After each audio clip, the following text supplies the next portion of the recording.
When we enter into the month of Adar, we are often bowled over by activity. Everybody is searching for the costume that they want to wear. The house is turned upside down as this one is searching for the old hat and that one is searching for the clown costume.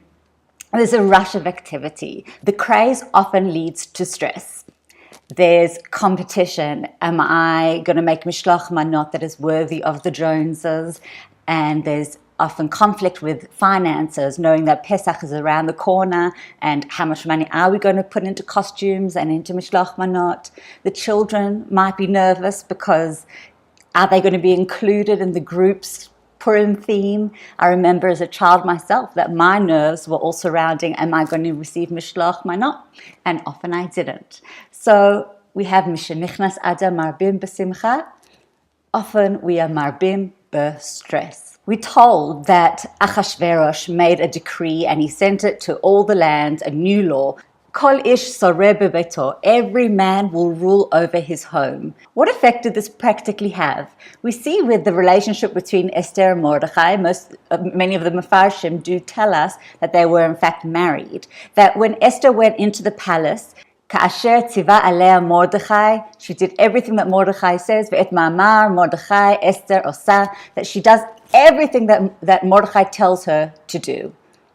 The turning point in the story and the turning point in the salvation for Am Yisrael actually comes in a bit of a couple spat that we see.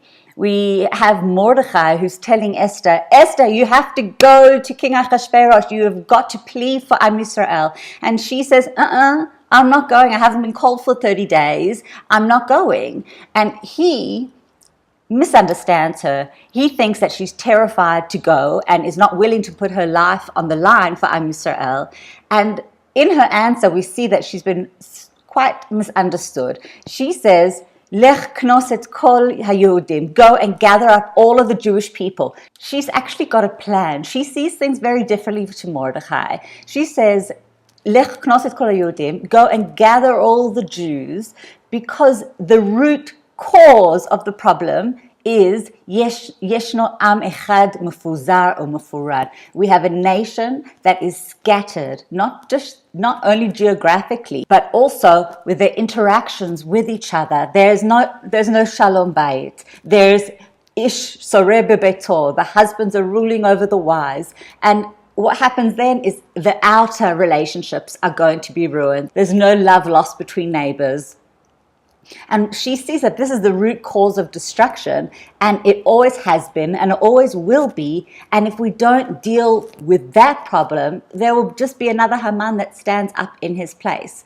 And immediately Mordechai understands, oh, okay, Esther is speaking up. Esther has what to say. She was silent till now. She was listening to what I had to say, but suddenly she has something very important that she believes in, and he's decides that he's going to stand by her no matter what. We told Ve'as kechol asher tzifta alav Esther. We told that Mordechai does exactly as he was commanded by Esther. He goes and gathers the Jewish people and they fast and they do teshuvah.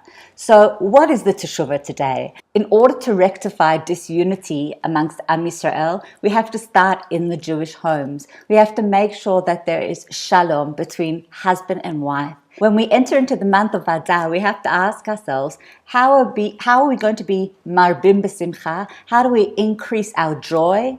It always starts with the husband and wife. We are told that we have to give mishloach manot ish el re'ehu. The Ari Kadosh always explains that your wife, first and foremost, is your re'eh, is your friend. The first place we have to invest in is into that spousal relationship. A joyful family is a family where husband and wife are loving each other, where they care for each other, where they listen to each other and they want to know the other person, right? It's not, let me push on them my agenda, let me force them into understanding my way of seeing things. That's not shalom. Shalom is when a husband is makshiv to his wife and the wife is makshiva to her husband. That is where shalom lies. And so I'll leave you with that tip. Going into Adar, the basics of communication is that husband and wife every single day sit down together and they share something that is important to them. It could be something from their day, it could be something that they read or they heard on the radio, something that is interesting to them. And the spouse listens and says, I never knew you were interested in that. It's so exciting to get to know you a little bit more. Or he says, I really want to try to understand you. Maybe you can say it in a different way because I don't think I've quite got the point. The idea is that the husband and wife try to truly understand the other person. And through that, there's no greater joy than the shalom between husband and wife. And I hope that we're all inspired to work on our relationships and to increase that joy between husband and wife when we give each other the space to be heard, to be understood, and to be loved as we are. I wish us all Purim Sameach, Purim coming up next week, Bezrat Hashem, Purim Sameach and only good things, and may the joy that comes from each family spill over into the streets, spill over into the Ben Adam L'Chavero. May we merit to see a true Geula stemming from the love that starts in the home.